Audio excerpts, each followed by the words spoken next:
ปิติสุขให้ทุกทินทีเปิดฟังธรรมะพระจัดรายการหลายคลื่นบางร่วมสร้างมหาทานบารมีพระธาตุเจดีย์สีสองเมือง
ปิติสุขให้ทุกทินที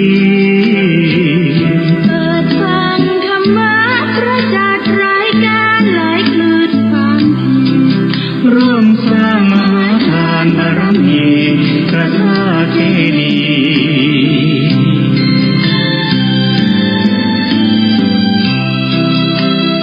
สีสองเมื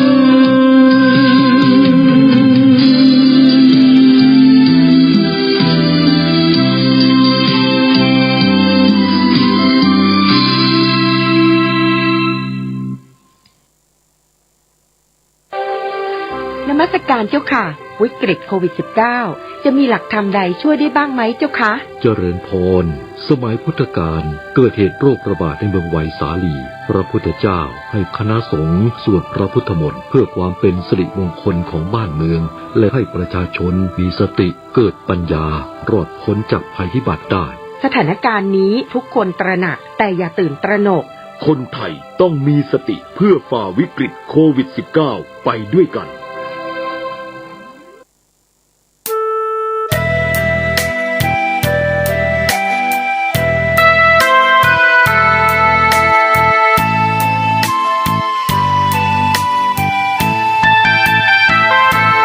ฝากท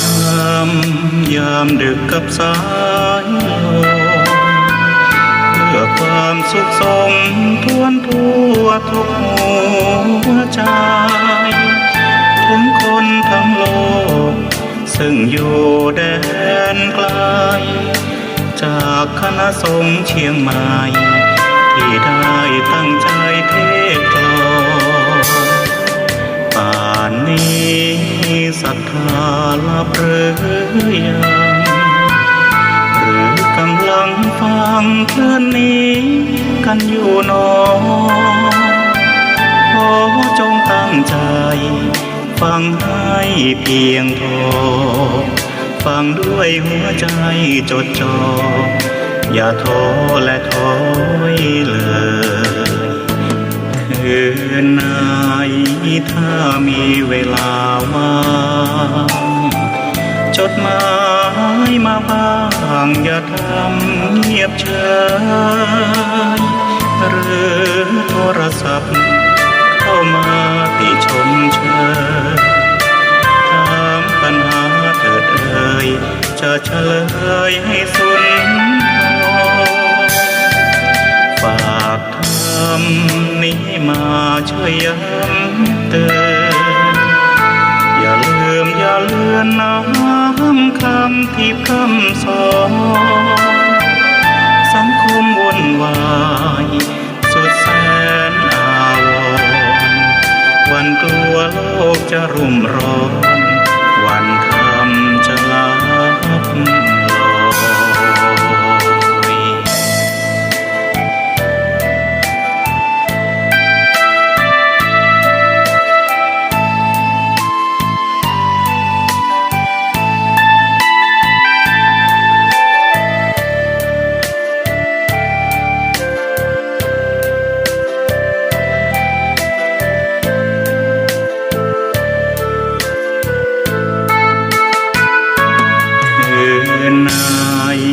ถ้ามีเวลาว่างจดหมายมาบ้างอย่าทำเงียบเฉยหรือโทรศัพท์เข้ามาติชมเชยถามปัญหาเถิดเอ่ยจะเฉลยให้สุนทรฝากทำนี้มาช่วยย้ำเตือนอย่าลืมอย่าเลือนน้ำคำที่พร่ำสอนสังคมวุ่นวายสุดแสนอาวรณ์วันกลัวโลกจะรุ่มร้อนวันทำจะลับลอย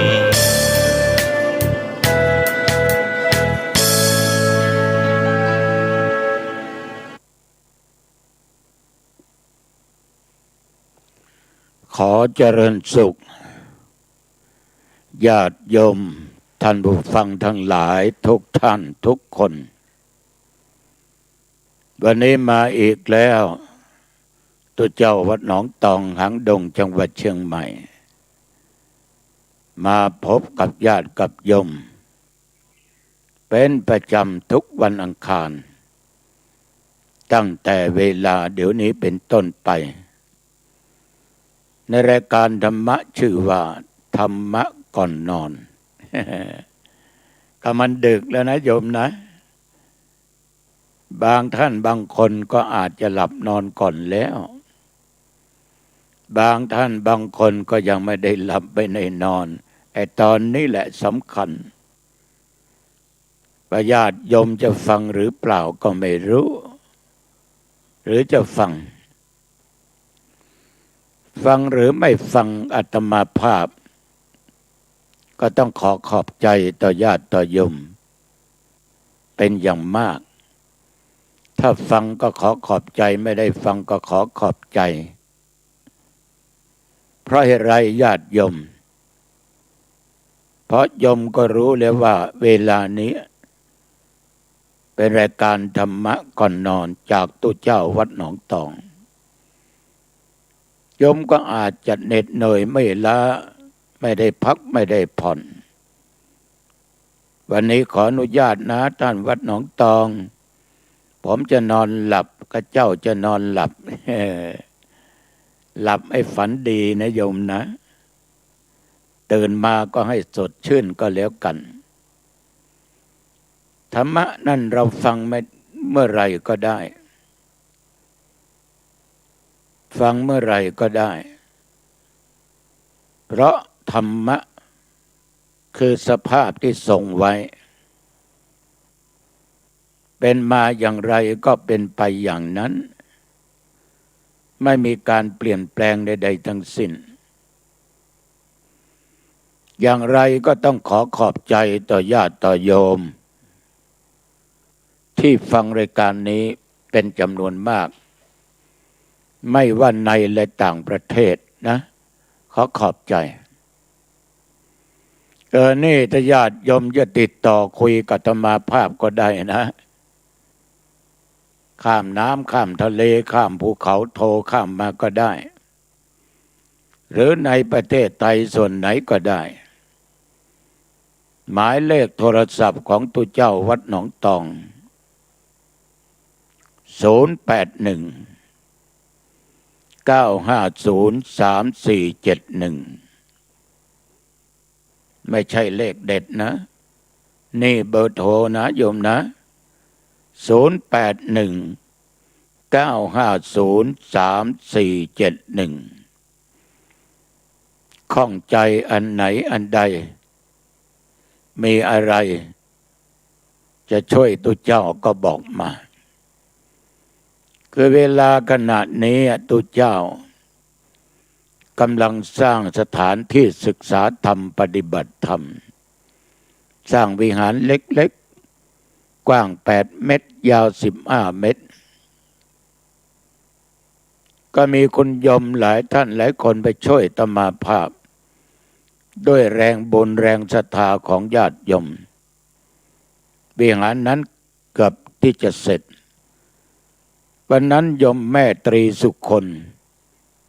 เสมทรัพย์พร้อมกับลูกชายคือคุณณัฐชัยก็ไปถามว่าครูบา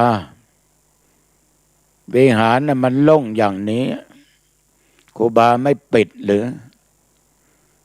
ก็บอกว่าวิหารนั้นต้องการให้มันโปร่งมันโล่งแต่ว่าปล่อยไว้ไม่ได้เวลาฝนตกมันก็สาดเข้าไปเวลาแดดออกมันก็สาดเข้าไปจะทำพิธีอะไรก็ลำบากก็พูดให้คุณโยมฟังโยมตรีสุคนกับลูกณัฐชัยเสมทรัพย์ก็บอกว่าหลวงปู่ถ้าอย่างนั้นจะติดกระจกให้เอาไหมแต่มาก็บอกว่าเอาถ้ามีคนสร้างให้เอาหลวงปู่จะเอาอย่างไรสุดแล้วแต่ศรัทธาแล้วแต่เจตนาของโยมกลับไปที่บ้านเขียนแบบเขียนแปลนเรียบร้อย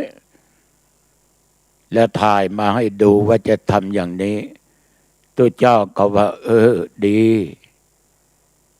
เพราะศรัทธาก็ตั้งใจทำในสิ่งที่ดีแล้วทำสิ่งที่ดีๆแก่พุทธศาสนา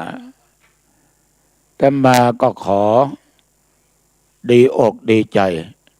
ในส่วนบุญกุศลที่ญาติโยมจะสร้างพี่น้องญาติโยมท่านผู้ฟังทั้งหลายธรรมะเป็นตัวแทนของพระพุทธเจ้าศีลข้อห้ามก็เป็นตัวแทนของตถาคตพระพุทธเจ้าได้ตรัสว่าต่อไปถ้าตถาคตดับขันธ์ปรินิพพานตัวแทนของพระองค์ก็คือธรรมะกับศีลถ้าญาติโยมท่านไหนท่านใดมีศีลอยู่ในจิตในใจกายก็จะสงบวาจาก็สงบมันไม่ผิดปกติถ้าไปด่าเขาฆ่าเขามันผิดปกติก็คือผิดศีลธรรมะได้โยมมีในจิตในใจเหมือนอาคารที่แล้วได้พูดให้โยมฟังจะทำบาปทำกรรมก็กลัวมีความละอายจะฆ่าใครก็อายจะฆ่าสัตว์ก็อายจะลักทรัพย์ก็อายจะโลภจะโกงเขาก็อายจะเล่นผัวเขาเมียเขาหญิงอื่นไม่ใช่เมียตัวเมียตนก็อายจะพูดเท็จโกหกตอแหลยุยงยุแย่ด่าคำหยาบต่างๆก็อายจะดื่มเหล้าดื่มเมียเสพยาเสพติดก็อายความอายนี่แหละโยมจะทำให้โยมเป็นเทวดาได้ไอ้ความมีศีลของโยมก็จะเป็นมนุษย์ที่แท้จริงได้เหลือยังมีความสะดุ้งกลัวต่อบาปต่อกรรมที่ตัวเองทำมาแล้วว่าผลของบาปของกรรมนั้นมันจะต้องให้ผลสักวันใดสักวันหนึ่งต่อไปจะไม่ทำแล้วเคยลักลอบโกงของเขานอกใจผัวนอกใจเมียไม่ทำแล้วมันเป็นบาปเป็นกรรมติดตัวติดตนก็คือโอตตัปปะความสะดุ้งกลัวต่อบาปต่อกรรมต่อการกระทำญาติโยมธรรมที่กล่าวนั้นคือธรรมที่คุ้มครองโลกเป็นเทวธรรมทำให้คนที่มีธรรมสองอย่างนี้เป็นเทวดานี่ยังไม่ตายนะโยมเป็นเทวดาอีก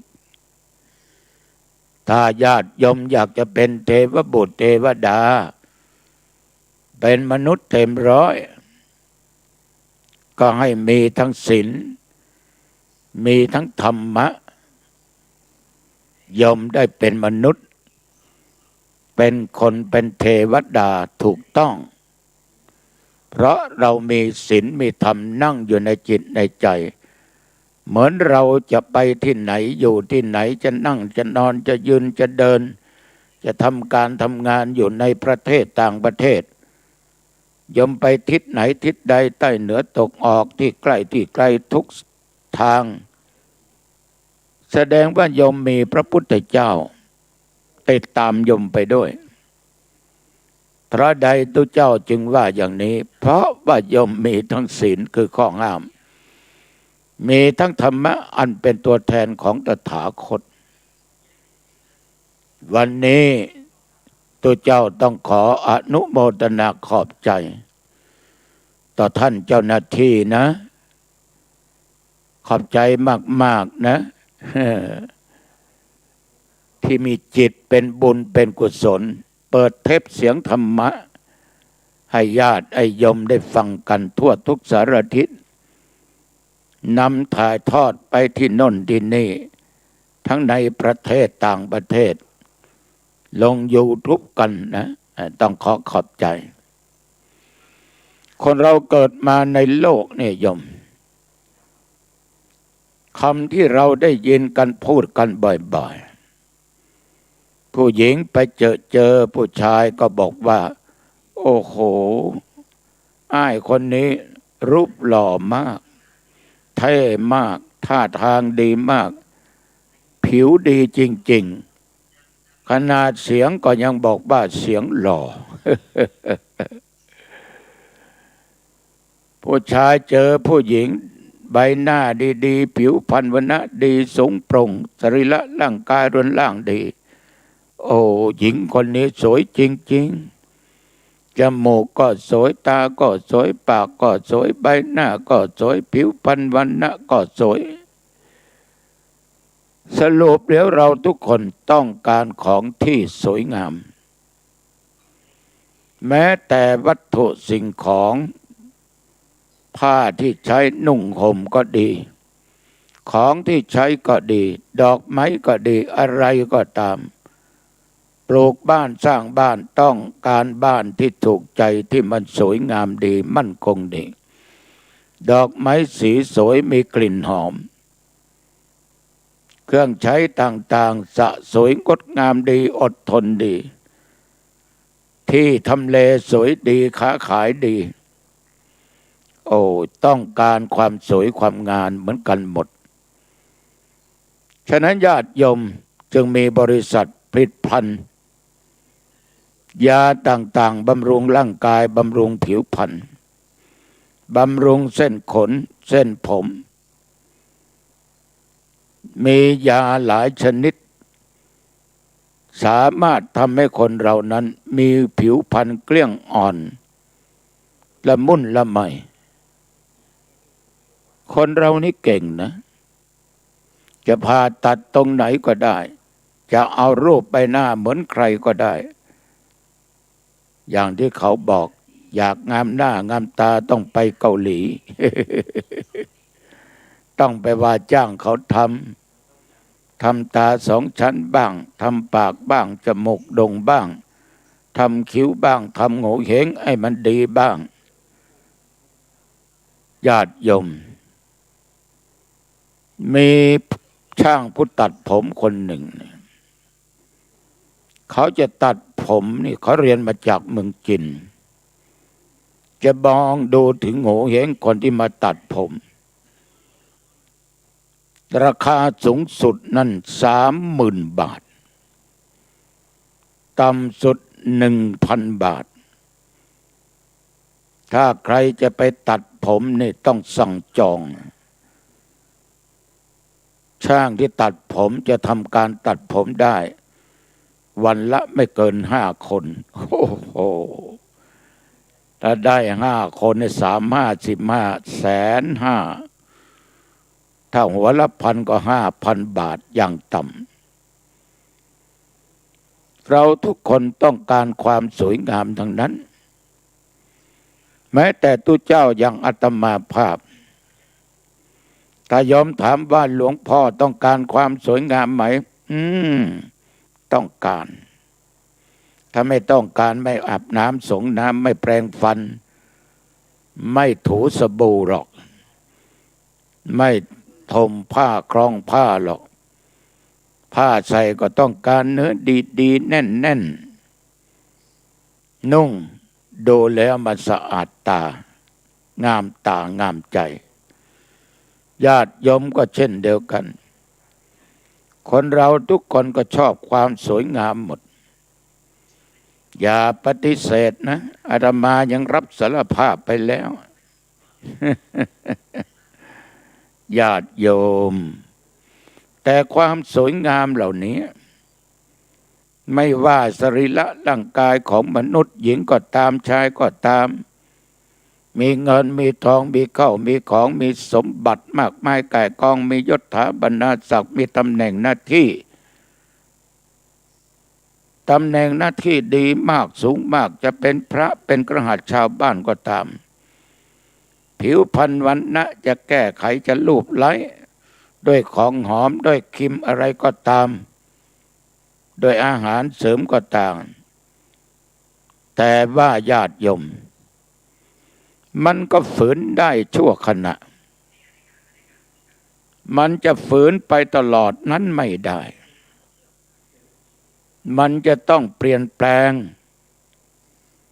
นี่ญาติโยมบัดนี้อาตมภาพอายุ75-76โอ้เมื่อเป็นตุหนุ่มตุน้อยอายุ29 ปีถ่ายรูปไว้ดูแล้วจะเป็นพระเอกลิเกได้นะ ญาติโยมไปกราบไปไหว้อาตมาไปหาอาตมาไปสนทนาไปทำบุญกับอาตมภาพเขาก็ดูรูปแล้วก็มองดูอาตมาแล้วก็ถามอาตมาว่าหลวงปู่รูปนี้คือรูปหลวงปู่ถ่ายไว้หรืออ้าวเป็นไงล่ะโยมมันก็รูปอาตมาเองแต่มันผิดไปมากนะหลวงปู่ก็มันก็ต้องผิดสินั่นมันอายุ29แต่ปัจจุบันหลวงปู่75-76 ปีแล้วรูปภาพกับตัวจริงห่างกันได้หลายสิบปีมันก็ต้องแตกต่างกันไปแสดงว่าสังขารธรรมไม่เที่ยงไม่ต้องไปเป็นทุกข์กับมันทุกข์กับมันมาเยอะ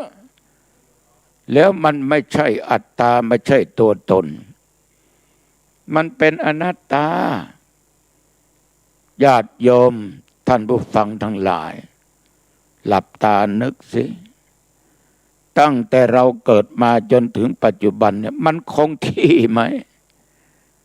เพื่อนฝูงหญิงชายของเราที่สนิทสนมกันคบกันมาหลายสิบปีบัดนี้เขาเป็นยังไงบ้างมันเปลี่ยนแปลงไหมไม่สักกี่วันมานี้ไปเจอหลานเป็นญาติเดียวกัน10 กว่าปีก่อนเกือบ20 ปีเขาน่ารักมากผิวพรรณวรรณะดีผิวมันเต่งตึงดีดูแล้วสวยงามดีแต่ไปเจออีกทีหนึ่งไม่สักกี่วันมานี้ก็ถามว่านี่เธออายุเท่าไหร่ปีนี้61แล้วหลวงลุงโอ้โหมันผิดกับเมื่อเขาอายุ20-30ยิ่งเป็นสาวรุ่นผิวพรรณวรรณะเขาดีมากแต่เดี๋ยวนี้61เข้ามาก็อ่อนกว่าตุลุงมันไปประมาณ14-15 ปีเพราะมันมีการเปลี่ยนแปลงนางงามก็เป็นนางงอมไปหมดนางงามระดับประเทศระดับจังหวัดนางงามสงกรานต์บ้างปีใหม่บ้างอะไรบ้างมันก็มีการเปลี่ยนแปลงมันก็เป็นอดีตแห่งความงามเพราะสังขารทั้งหลายมันเกิดในเบื้องต้นแปรปรวนในท่ามกลางในที่สุดมันก็แตกสลายตายไปจากโลกนี้พัดพรากจากกันไปตายแล้วยกให้ใครใครก็ไม่เอานะหลวงลุงเอาเด็กคนนี้ไปไว้ที่วัดเลยหลวงลุงดูแลได้ยกให้หลวงลุงหมดโอ้เขาสวยงามนี่นะอาตมาไม่เอา ใครไม่เอาหรอก ขนาดพ่อแม่มันยังไม่เอาแฟนมันยังไม่เอาฉะนั้นญาติโยมความงามในสรีระร่างกายของวัตถุมันไม่จีรังยั่งยืนมันไม่คงที่มันมีการเปลี่ยนแปลงถ้าโยมอยากจะเป็นคนสวยคนงามนั้นมีธรรมะในทางพุทธศาสนาโอ้ธรรมนี้ทำให้งามธรรมนี้ทำให้งามจริงๆญาติโยมถึงร่างกายจะไม่สวยไม่งามก็งามหนึ่งขันติคือความอดทนสองโสรจะคือความเสงี่ยมไก่มันงามเพราะขนคนงามเพราะแต่งคนที่จะงามขนาดไหนแต่งขนาดไหนถ้าจิตใจไม่มีธรรมะมันก็หมดสวยหมดงามหมดอันสตรีก็ตามผู้ชายก็ตามนักบวชก็ตามบัณฑิตก็ตามถ้าไม่มีทั้งธรรมและศีลความงามไม่มีคุณค่ามีครั้งหนึ่งอาตมาได้รับนิมนต์ประเทศจังหวัดเชียงรายอำเภอแม่จันทน์นะวันนั้นมีพระมีเณรมีญาติโยมติดตามไป10 กว่ารูปคนก็พากันไปเที่ยวที่อำเภอแม่สายญาติโยมก่อนจะขึ้นไปอำเภอแม่สายนั้นก็เห็นเขาขายสับปะรดนางแลก็ไปเทิร์นมาเพราะขากลับมันจะดึกมันจะซื้อไม่ได้ญาติโยมทั้งหลายขี่รถผ่านมาหลายร้านมาร้านหนึ่งนั้นเป็นโยมผู้หญิงก็จอดรถอาตมาก็ถามว่าโยมสับปะรดลูกละเท่าไหร่หลวงพ่อถ้าหลวงพ่อจะเอาหนูถวายให้ลดให้นึกว่าจะถวายฟรีๆลูกละ4 บาทอ้าวโยมหลวงพ่อเอา10 ลูกก็แล้วกันนะแกก็คัดสับปะรดผิวดีผลดีแล้วก็ถวายให้คนขับรถโชเฟอร์รับอาตมาก็เอาใบละ100 บาทให้โยมแล้วก็บอกว่าโยมไม่ต้องทอนนะหลวงพ่อถวายให้มอบให้เป็นขวัญถุงนะแกน้ำตาซึมยกมือไหว้ขอบใจรถก็ออกคนถามก็บอกว่าทำไมไม่เอาตังค์ทอนก็บอกว่าคนเนี้ยเขางามเขาสวยสวยเมื่อใดหลวงลุงดำก็ดำต่ำก็ต่ำอ้วนก็อ้วนนั้นมันเป็นภายนอกของเขาวาจาเขางามการแสดงทางกายก็งามยกมือไหว้อ่อนน้อมถ่อมตนนี่แหละเขางามในการแสดงออกจากด้านจิตใจของเขาก็เลยให้ฟรีไป60 บาทค่าสับปะรดตกลูกละ10 บาทพอดีทั้งที่เขาจะขายให้4 บาทโยมคนเราต้องมีธรรมะเนี่ยมีขันติมีความอดทนมีความอดกลั้นไว้ได้ในจิตใจนั้นเมื่อถูกความกระทบกระแทกแดกดันด้วยอารมณ์ที่ไม่น่าปรารถนาก็ไม่แสดงอาการวิตกทุกข์ร้อนหรือไม่โมโหฉุนเฉียวไม่มีอาการท อะไรที่หยาบช้าทางกายไม่มีคำพูดตอบโต้ด้วยคำที่หยาบคายญาติโยมบางคนนี่หน้าตาดีนะแต่แสดงออกทางร่างกายไม่ดีเดินไปทางไหนเห็นอะไรเตะเห็นหมาขว้างหมาเห็นแมวทำร้ายแมวเห็นคนดูหน้าไม่ได้ด่าวาจาก็เสียเข้าไปทำร้ายร่างกายรูปก็หล่อพ่อก็โรยความรู้ก็มีหายไปหมดเพราะไม่มีความอดทนและอดกลั้นผู้หญิงบางคนหน้าตาสะสวยงดงามแต่เป็นนักเลงหัวไหมชอบต่อยแย่งชิงผู้หญิงผู้ชายเมาเหล้าเอายาเสพติดเดินไม่เป็นเรื่องเป็นราวใครว่าก็ไม่ฟังด่าเอาช็อตพ่อแม่สอนก็ไม่ฟังตู้เจ้าหนองตอนบอกก็ไม่ฟังไม่ใช่เรื่องของตู้ยุคนี้ประชาธิปไตยเขาจะดื่มเขาจะเที่ยวเขาจะเล่นจะเกเรยังไงเป็นสิทธิแล้วมันจะหมดงามเลยเนี่ยโยมมันจะไปมีงามในตัวในตนได้คำพูดก็ไม่ดีการแสดงออกทางกายก็ไม่ดีฉะนั้นคนบางคนนี่มีขันติธรรมมากมีความอดทนลำบากอดทนตรากตรำก็คือการอดทนต่อการต่องานหนักก็เอาเบาก็สู้ร้อนก็ไม่เดือดเย็นก็ไม่บ่นแล้วไม่แสดงอาการ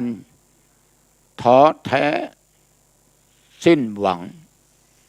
ต่ออุปสรรคของชีวิตตั้งอกตั้งใจทำการทำงานเขางามเหมือนญาติโยมที่นั่งฟังตู้เจ้าวัดหนองตองนี่แหละนั่งฟังมาได้30 นาทีแล้วปวดแข้งปวดขาปวดสันหลังปวดบั้นเอวญาติโยมก็อดไม่แสดงอาการใดๆปวดหนักทนไม่ไหวก็ลุกยืนนานไม่ไหวก็นั่งนี่เรียกว่ามีความอดทนต่ออุปสรรคต่างๆที่มันเกิดขึ้นในชีวิตบางคนนี่ญาติโยมหน้านี้ระยะนี้โรคโควิด-19 อาละวาดแพร่กระจายไปทั่วบ้านทั่วเมืองทั่วโลกโยมบางคนก็ท้อแท้หมดอะไรตายอย่างไม่ไหวละถ้าอย่างนี้กูอดตายแน่ไม่ไหวแล้วแสดงความท้อแท้ออกมาแสดงความวิตกกังวลออกมาญาติโยมเกิดมาต้องสู้ศัตรูก็อย่าชูกำลังอุปสรรคนั้นคือหนทางที่เรียกว่าเป็นครูเกิดเป็นคนต้องสู้ศัตรูก็อย่าชูกำลังอุปสรรคคือครูอาจารย์ว่าผิดไปเมื่อกี้นี้ความเกียจคร้านคือหนทางความหายนะ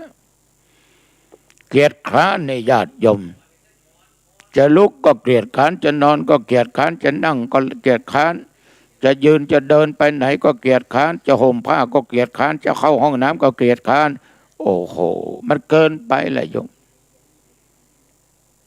เกียจคร้านสันหลังยาวนี่เอาตัวไม่รอดจอดทุกทีหน้าตาก็ดีผิวพรรณวรรณะก็ดีแต่เป็นคนไม่สู้หมดงามไม่มีความอดทนต่ออุปสรรคต่างๆหมดงาม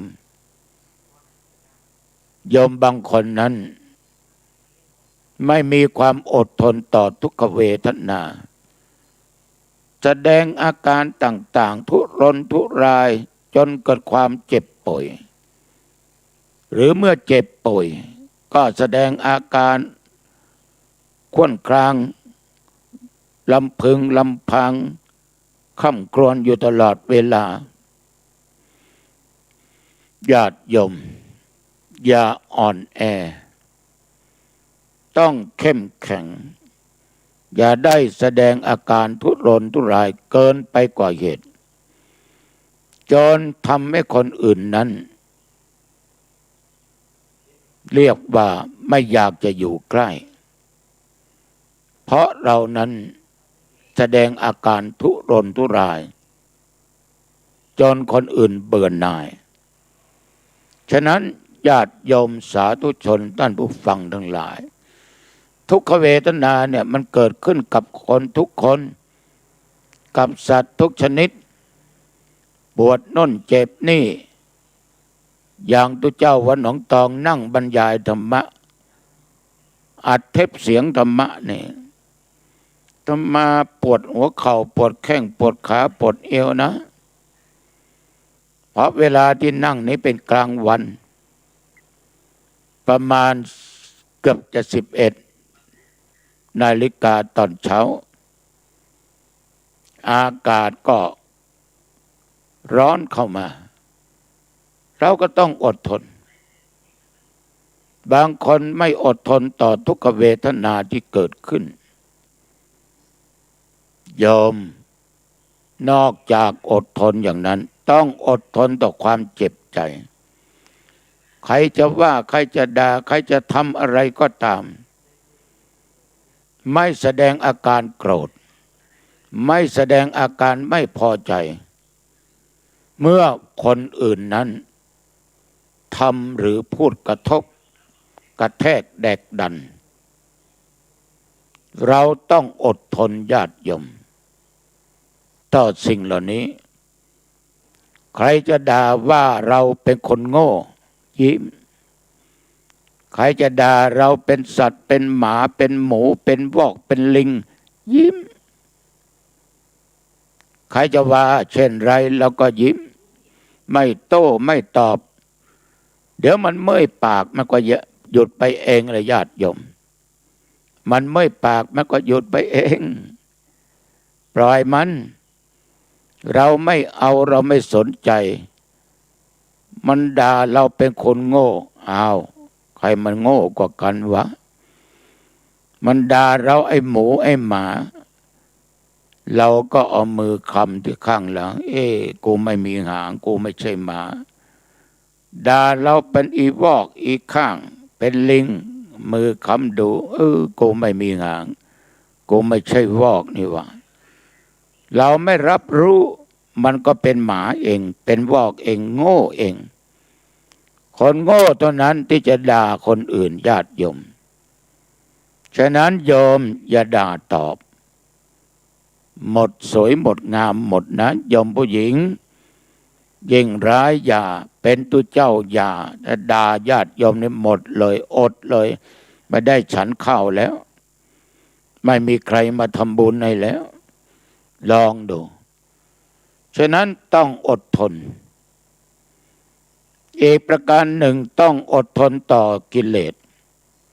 ไม่แสดงอาการอยากมีอยากได้จนออกหน้าออกตาแม้แต่ได้มาก็ไม่ยินดีเกินกว่าเหตุญาติโยมทั้งหลายกิเลสเนี่ยเป็นตัวร้ายถ้าเราไปหลงมันแสดงอาการอยากได้มากอย่างออกหน้าออกตาคนที่รู้และเข้าใจก็รังเกียจอย่าไว้ใจมันนะคนเนี้ยมันขี้โลภมันอยากได้มันเอาทุกสิ่งทุกอย่างและญาติโยมของอะไรก็ตามถ้ามันจะได้มันก็ได้ถ้าไม่ได้ก็มันไม่ใช่ของเราฉะนั้นถึงได้มาก็ไม่ยินดีเหมือนโยมบางคนได้อะไรมากระโดดโลดเต้นร้องเสียงดังลั่นให้ชาวบ้านให้ญาติใกล้ๆรู้หมดบักกูได้นั้นกูได้นี้ หมดงามหมดญาติโยมไม่ว่าเป็นพระไม่ว่าเป็นอะไรก็ตามฉะนั้นคนสวยคนงามต้องมีขันติธรรมนอกนั้นต้องมีโสรจะความเสงี่ยมรู้จักปรับสภาพจิตใจให้เยือกเย็นจิตใจเร่าร้อนที่เรียกว่าคนหัวร้อนนั่นนะต้องระมัดระวังอย่าขาดสติอย่าตั้งในความประมาทญาติโยมบางคนถูกด่าตอบทำร้ายมาทำร้ายไปญาติโยมต้องพยายามปรับให้มันอยู่ในสภาพที่ดีทำให้จิตใจเยือกเย็นและประการสำคัญให้รู้จักคำว่าให้อภัยทำเหมือนจะไม่มีเรื่องอะไรที่เกิดขึ้นแม้จะถูกคนอื่นทำหรือพูดกระทบกระทั่งจนเจ็บอกเจ็บใจขนาดไหนก็ต้องทนได้ยิ้มแย้มแจ่มใสไม่แสดงอาการต่างๆบุดเบี้ยวหรือทำหน้าบึ้นตึงแสดงความโกรธขึ้นมานั่นให้ปรากฏ